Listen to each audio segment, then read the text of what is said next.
I want to just tell you, there's this movie that's coming out, right? And it's basically like Rear Window, but like a little more like psychological, like fuckery going on, psychological thriller. It's gonna be a real like head turner. You know, you're gonna be like, oh, what's happening? Big mystery, right? And so that sounds pretty interesting. Then what if I told you they got like a competent director like Joe Wright to handle this? You're probably like, okay, this is a good start. Mm-hmm. And then what if I told you Amy Adams was gonna be cast as the lead? Emmy Award, Emmy Award darling. Has she won? She's won, right? No, she has not won an She Oscar. has That's not why won. we're Yeah, happy she's she didn't win for Hillbilly Elegy, because that would right. have That's been right. ridiculous. She's been nominated a lot though. Yes. Gary Oldman gonna be in Yeah. this. Anthony Mackie, Gary Oldman Wyatt coming Russell. off his Best Actor winning turn in Joe Wright's last movie, Darkest Hour.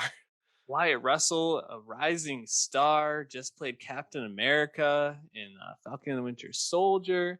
Brian Mm-hmm. Tyree Henry and Julianne Moore are just gonna show up for a second. Same with Jennifer Jason Lee, just Yeah. gonna like pop up and have some very small roles in this. Like if I told you all this, you would be pretty excited for this movie, right? You think this is gonna be really great. That's correct. And so, as we get the woman in the window, what happened? What Uh, happened indeed, man? I don't yeah, fucking know, dude. It's this was tough. it's terrible. Yeah, it's sitting at 20%, 27% Rotten Tomatoes right now. We don't reference that a lot, but I think that feels right because while this wasn't the worst movie I've ever seen, I think there are some moments where I was like, okay, there's something. Um, when I remember seeing the previews for this for the first time and being like, this looks like it's gonna be great. And it feels like something went very wrong here in production. I mean, they were supposed to release this in 2019. After test screenings, it got pushed back to May 2020, and then with Mhm. COVID, it got pushed back even further indefinitely, and then Netflix ended up buying it and releasing it this past weekend. So Yeah. there was obviously something in the creation that wasn't working. Maybe it was more confusing. Maybe it was Yeah. something else. But The yeah, Fox merger also just slowed things down too. Very much seemed to right. fall through the cracks in terms of movies Disney had inherited from Fox. Mhm. And at the end of the day, tough to get too worked up about that happening because the rumors were true. It just had not come together. And yeah, kind of annoying because it honestly, it's one of the movies that for me is dragged. I haven't watched something that's dragged quite as much as this did. Like honestly, like, I was pulling my hair out at, like 30 minutes in. Like it was a tough watch. Yeah, it was just kind of I don't know. I wouldn't say lifeless, but it just felt uninteresting. I guess like Yeah. there was a lot of mystery, but none of it that I really seemed to care too much about. And it was almost like so much misdirection that you just kind of felt like I need to wait until something concrete actually feels like it's happening before I can actually like buy into this at all. I don't know. At least that's where I was at. What do you feel like didn't work for you the most? Yeah. At the end of the day, it's just dull. Like the conflict, as it were. Like you said, it's not just similar to Rear Window. She literally watches Rear Window a little bit in this movie while turning out to follow the same key plot beats of the famous Hitchcock movie. It's like, huh, that couldn't be more on the nose. Hmm. And that's not helping the movie be interesting. I just don't, there was like no forward momentum with it. It's like, oh, Amy Adams turns out, yeah, she's a very unreliable narrator. But I also wasn't enjoying being around her. It's like, yes, she has agoraphobia. She doesn't want to go outside. Having a hard time with that. Pretty antisocial person overall. You know, sympathetic to that, but I also don't want to hang out with her. Like I think Yeah. it was just a tough hang, and having like there's not like the twists or anything that's surprising, right? Yeah. Like regarding everything like Anthony Mackie, for example, it's like okay, that's cool, but like there's nothing like it's not changing the character, Right. and then it all goes up wraps up with this set piece of sorts, a physical confrontation. I was like, okay, I guess we got to this point, but it just kind of felt like going through the motions the entire time.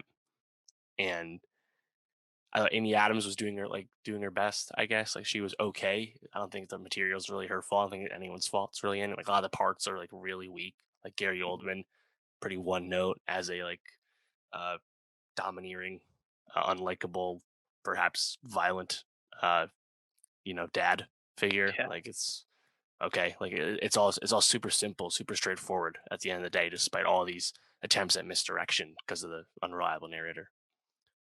Yeah. And then the action at the end felt almost like cartoonish in a sense. Like it felt a little bit like watching Scream, which, for those who haven't watched Scream, like part of it is it's like it's supposed to be a satire in a way of horror movies, so the action is comical. Like the Scream guy gets kicked and he falls down a flight of stairs, he swings and misses and spins around, like it's kind of slapsticky. And I felt that way, like in the climax between Anna and what was it, Ethan was the kid, I think.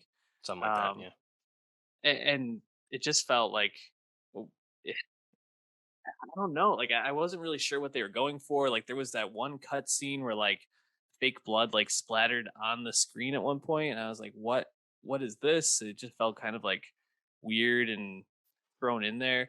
And I guess the twist is that she actually wasn't that unreliable of a narrator, because most of the stuff she was talking about was happening, just no one was believing her.